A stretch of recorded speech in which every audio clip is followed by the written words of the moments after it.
Many South Africans are applauding a recent Constitutional Court decision allowing all registered voters living outside the country to vote in the April 22nd elections. We spoke recently with some of them here in Washington. Manelisi Dubase of the South African Broadcasting Corporation says he's elated. I can assure you that I will be among the first who will be voting. Hello? Dubase says he's received several calls from South Africans wanting details about how to vote. The ruling states that only citizens registered in South Africa can vote. Dubase is eligible, but Nozizwe Ndebele, a student here, is not. I cannot vote because I'm not registered. Ndebele says registration had not begun when she was home last year.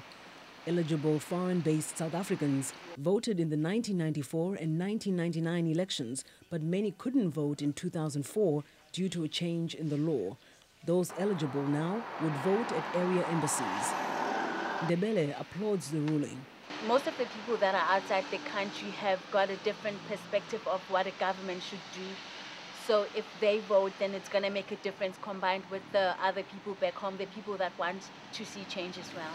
The African National Congress, the party that helped end apartheid, has won all the country's elections since independence in 1994, when former President Nelson Mandela took office.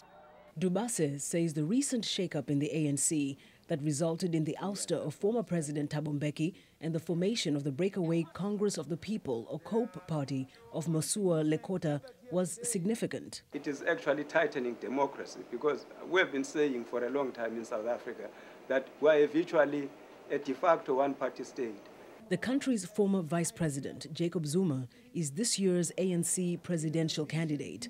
But Dubase says he wants to use his vote to bring change. Have you voted? He says the ANC has been riding Mr. Mandela's coattails for too long, and now voters are weighing their political options. Most of the voters are youngsters who are at the colleges and the black middle class, who are very educated. They are looking at issues, no longer Nelson Mandela, as much as we respect the old man, but his stature will not, I don't think this year, really do much for the ANC. Ndebele says she's urging her family and friends here and in South Africa to just vote. She says she would have voted for the Democratic Alliance led by Helen Zille to counter ANC's empty promises.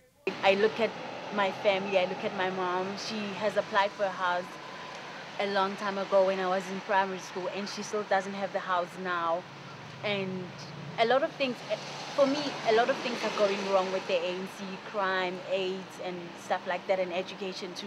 So I feel like we need a change. It's unclear how many South Africans abroad are registered to vote, but the country's Independent Electoral Commission expects to register about 22 million in South Africa before the elections. Dimyake Mwakalialie, VOA News.